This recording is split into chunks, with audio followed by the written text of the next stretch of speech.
Chapter 8. English class passed without incident.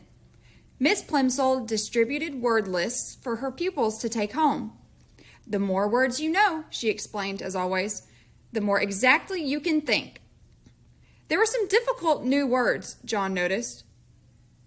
Avarice, indigestion, acidity, unhealthiness, moderation, digestibility. As Miss Plimsoll explained the meaning of each one, it seemed to John as though they all had a special bearing on his present uncomfortable condition. At last the bell rang. "Very well, class," Miss Plimsoll said. "Time for outside activities. Good afternoon." "Good afternoon, Miss Plimsoll."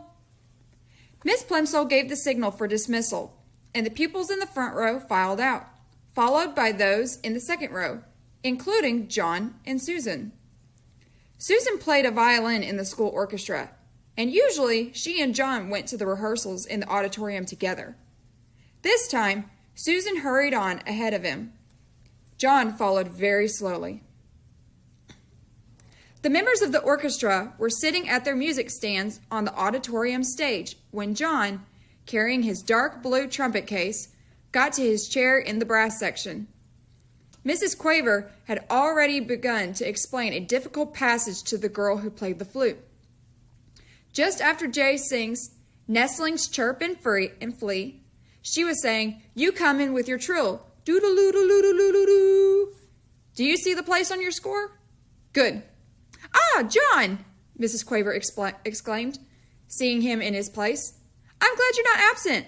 As I have just told the others, this afternoon we're having the first joint rehearsal of my arrangement of A Boy's Song by James Hogg. We've been over all the individual parts in all the sections, you will recall. Now it's time to fit the pieces together." John nervously opened his trumpet case and took his shining golden trumpet from its bed of scarlet velvet. The beautiful new instrument gave him confidence. He worked the valves nimbly with his fingers and looked up at Mrs. Quaver again. "Now, John," she said, "tell me when your little solo begins." "Right after the end of the second verse," John promptly replied. He had practiced his part every evening in the basement at home for the last 2 weeks. He knew every note perfectly. After the line, "That's the way for Billy and me." "Good," Mrs. Quaver said. "And don't forget what I told you, John. This is a happy song. I want you to play ta-ta-ta-ta-ta-ta-ta, ta, simply repeating the rhythm of the voice. And I want you to be light and lively. This is supposed to be the song of a boy who loves romping in the country." Ta-ta-ta-ta-ta-ta-ta, John thought. That shouldn't be too difficult, even with the whole orchestra listening to him. He had played it over and over again at home. But he would have to try extra hard here. This was to be his first solo. Everyone else was depending on him to play it properly. "Right," said Mrs. Quaver brightly. With her baton, she rapped twice sharply on the music stand before her. All the musicians brought their instruments into playing position. Susan poised her bow over the strings of her violin. John held his trumpet close to his mouth and wiggled his fingers on the valves. Mrs. Quaver's baton moved from side to side, up and then down. The cymbals clashed and the drums thumped. The pianists brought their fingers down on the ivory keys of the piano.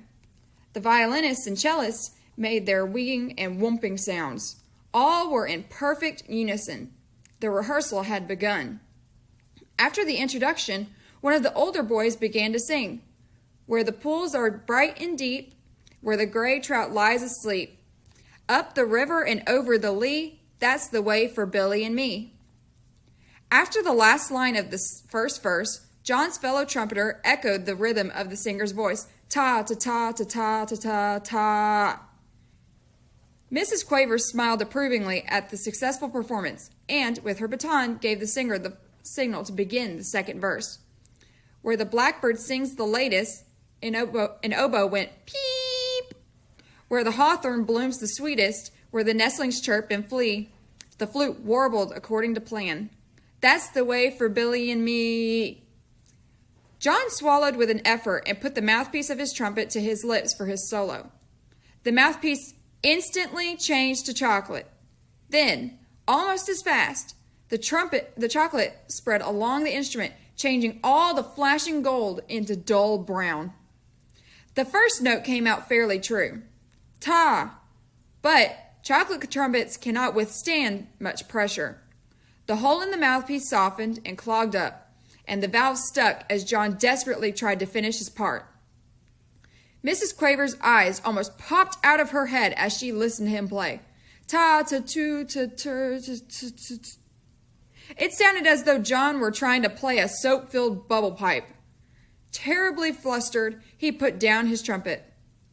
Mrs. Quaver was speechless. The orchestra was rocked with uproarious laughter. The other trumpeter leaned over toward John's chair and picked up the trumpet. "It's a chocolate trumpet!" he shouted derisively. "No wonder it sounded like that. John Midas was trying to play a chocolate." John didn't wait to hear any more.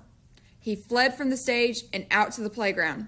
Without stopping even to look around, he ran through the stone gateway and homeward.